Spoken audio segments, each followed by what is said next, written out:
نحمده ونصلي على رسوله الكريم اما بعد اعوذ باللہ من الشیطان الرجیم بسم اللہ الرحمن الرحیم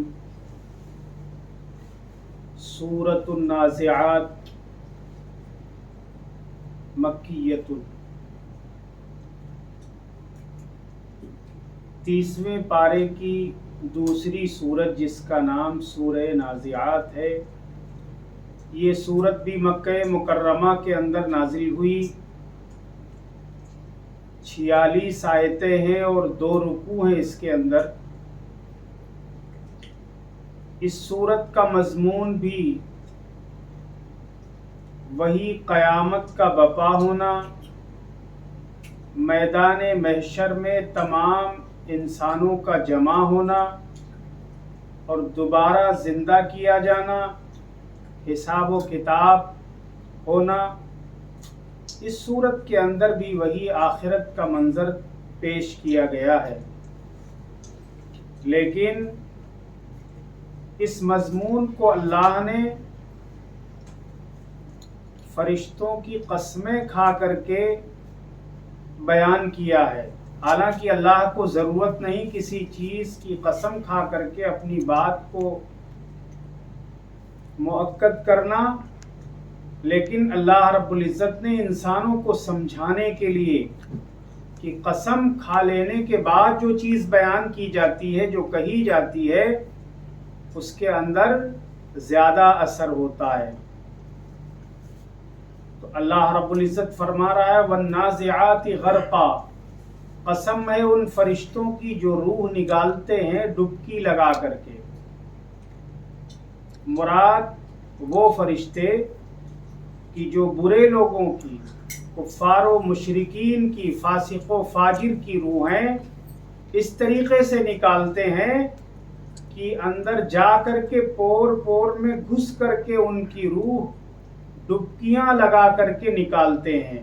اللہ کے نبی صلی اللہ علیہ وسلم نے فرمایا برے لوگوں کی روح چھپتی ہے انسان کے جسم میں، بھاگی بھاگی پھرتی ہے. فرشتے اندر گھس کر کے ڈبکی لگا کر کے پور پور میں پہنچ کر کے اس کی روح کو کھینچ کر نکالتے ہیں.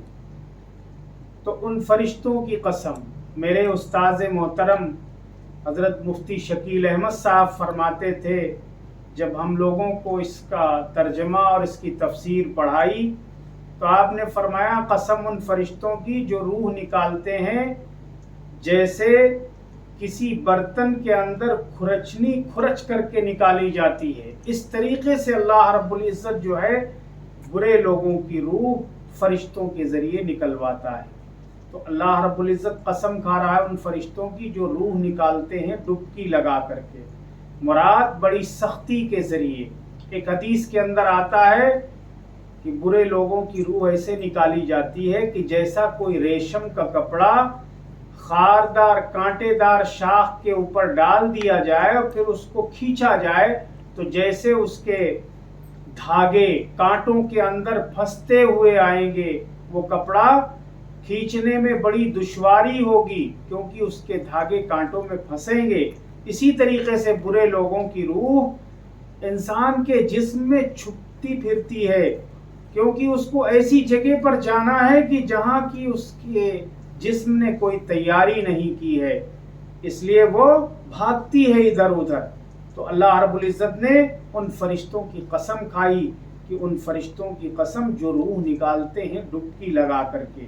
وَالنَّاشِطَاتِ نَشْطًا، اور قسم ہے ان فرشتوں کی جو روح نکالتے ہیں گرہ کھول کر کے. اللہ کے نبی صلی اللہ علیہ وسلم نے فرمایا مومن کی روح ایسے نکالی جاتی ہے کہ جیسے گندھے ہوئے آٹے میں کوئی بال کھینچ لیا جائے، کوئی مشقت نہیں ہوتی، کوئی دقت نہیں ہوتی. یا مٹی کا گھڑا، کنویں سے پانی کا مٹی کا گھڑا جیسے کھینچا جاتا ہے، مٹی کا گھڑا پانی سے بھرا ہوا کھینچنے والا بڑی احتیاط سے کھینچتا ہے کہ کہیں کنویں کی دیواروں سے ٹکرا نہ جائے اور یہ گھڑا ٹوٹ جائے. اللہ کے نبی صلی اللہ علیہ وسلم نے فرمایا کہ بڑی آسانی کے ساتھ مومن کی روح نکالی جاتی ہے، فرمانبرداروں کی روح نکالی جاتی ہے، جیسے کسی جانور کے گلے میں رسی پڑی ہوتی ہے، اس میں گانٹھ لگی ہوتی، اس گرہ کو جیسے آسانی سے نکال دیا جاتا ہے، ایسے مومن کی روح نکالی جاتی ہے۔ والناشطات نشطا، اور قسم ہے ان فرشتوں کی جو روح نکالتے ہیں بڑی آسانی سے گرہ کھول کر کے۔ والسابحات سبحا، اور قسم ہے ان فرشتوں کی جو تیرنے والے ہیں، ان روحوں کو لے کر کے آسمان کی طرف اتنی تیزی سے بڑھتے ہیں فرشتے جیسے کوئی پانی میں تیر رہا ہو۔ فالسابقات سبقا، پھر قسم ہے ان فرشتوں کی جو تیزی سے لپکتے ہیں، جو اللہ کے حکم کو بجا لانے کے لیے ایک دوسرے سے آگے بڑھنے کی کوشش کرتے ہیں، ان فرشتوں کی قسم کھائی۔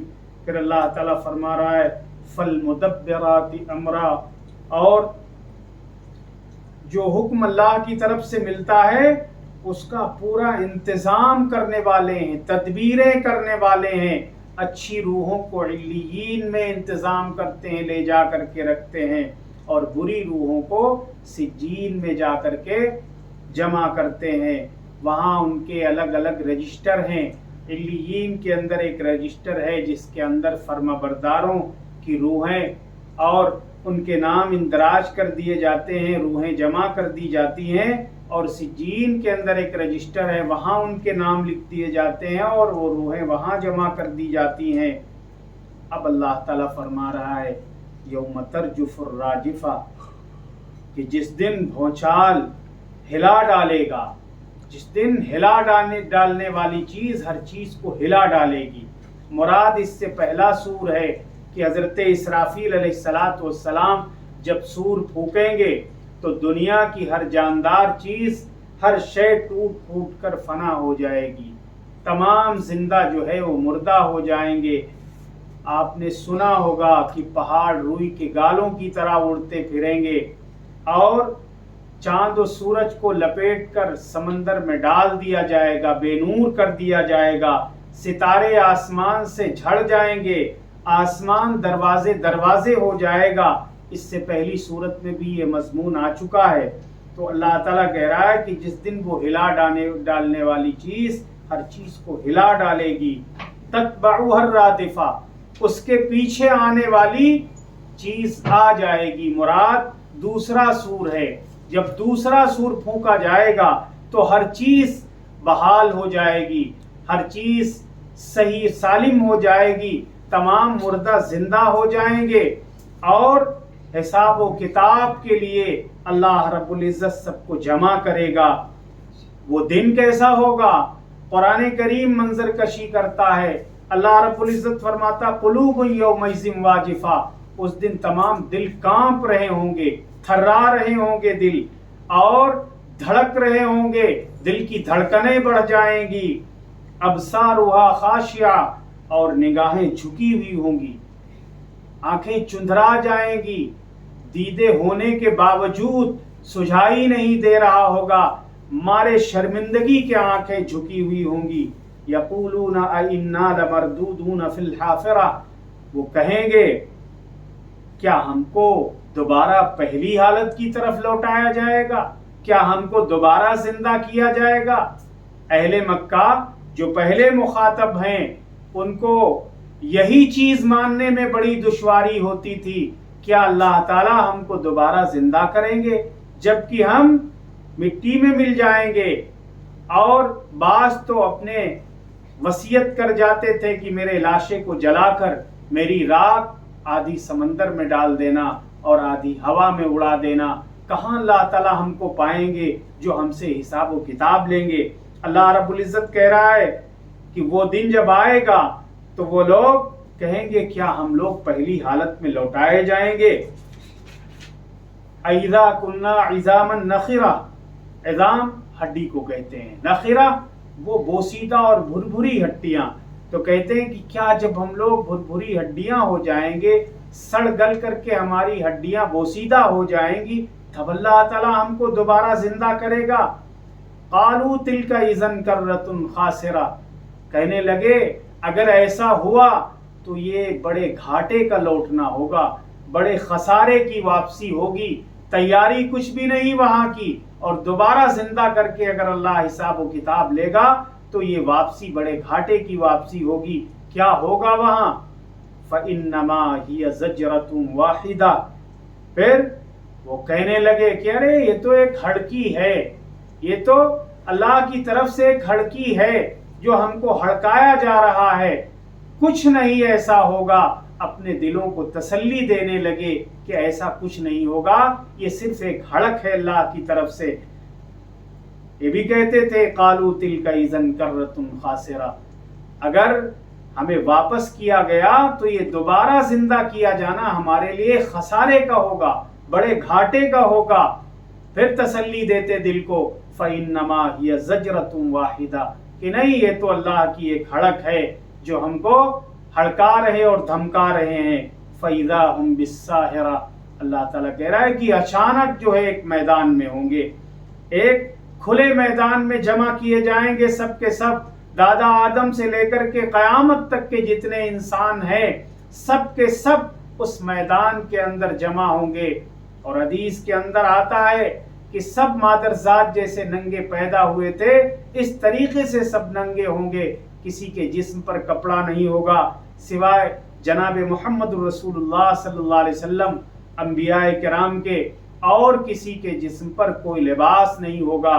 مائی عائشہ رضی اللہ تعالیٰ عنہا نے پوچھا اللہ کے رسول صلی اللہ علیہ وسلم، تب تو ایک دوسرے کی شرمگاہوں کو دیکھ کر کے بڑی شرمندگی ہوگی، بڑی شرم آئے گی، بڑی حیا آئے گی۔ اللہ کے نبی صلی اللہ علیہ وسلم نے فرمایا اے عائشہ، وہ ایسا سختی کا دن ہوگا، ایسا بھاری دن ہوگا، کہاں کسی کو فرصت ہوگی کسی کے سطر کو دیکھنے کی، کسی کے جسم کو دیکھنے کی۔ وہ تو نفسی نفسی کا دن ہوگا، وہ نفسی نفسی کا عالم ہوگا، جس دن ایک دوسرے کو پہچاننے سے لوگ انکار کر رہے ہوں گے، وہ بڑا ہی سختی کا دن ہوگا۔ اللہ تعالیٰ وہ دن آنے سے پہلے ہم سب کو اس دن کی تیاری کی توفیق نصیب فرمائے۔ تو میرے محترم حضرات، آج جو ہے معلوم ہوا کہ آیت نمبر 14 تک کے ترجمہ اور مختصر سا مطلب آپ کے سامنے بیان کیا۔ جو اللہ تعالیٰ اس ترجمہ قرآن پاک کو اور اس کے مطلب کو ہماری نجات کا ذریعہ بنائے، اور جو بھی اس پہ عمل پیرا ہو، بھائی اس کا سننا بھی ثواب سے خالی نہیں، اگر ان کے ذریعے ہمارے عقیدہ آخرت دوبارہ زندہ کیے جانے کے عقیدے کے اندر مضبوطی آتی ہے اور آخرت کا استحضار ہوتا ہے اور اس دن کی تیاری کی توفیق نصیب ہو جاتی ہے، تو پھر اللہ تعالیٰ ہماری نجات کا ذریعہ بنا دے گا، اور جو اس پہ عمل کرے گا اس کے لیے بھی نجات کا ذریعہ بن جائے گا۔ اللہ تعالیٰ ہم سب کو اس پہ عمل کرنے کی توفیق نصیب فرمائے۔ وآخر دعوانا الحمد للہ رب العالمین۔